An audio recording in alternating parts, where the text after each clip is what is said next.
মুচমুচে খাস্তা কুচো নিমকি বানানোর জন্য একটা জায়গায় 2 কাপ ময়দা দিয়ে তার মধ্যে পরিমাণ মতো লবণ, হাফ চামচ লঙ্কা গুঁড়ো, 1 চামচ কালো জিরে, 2 চামচ সাদা তেল আর 1 চামচ চিনি দিয়ে ভালোভাবে মিশিয়ে নিতে হবে।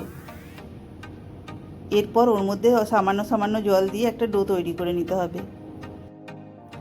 ডোটা তৈরি হয়ে গেলে একটা ঢাকনা দিয়ে ঢাকা দিয়ে 15 থেকে 20 মিনিট মতো রেখে দিতে হবে। 15 থেকে 20 মিনিট পর ঢাকনা খুলে ওই ডো থেকে লেচির আকারে কেটে নিয়ে সামান্য তেল দিয়ে একটা বড় রুটির আকারে বেলে নিতে হবে। এবার একটা ছুরি দিয়ে নিমকি শেপে কেটে নিয়ে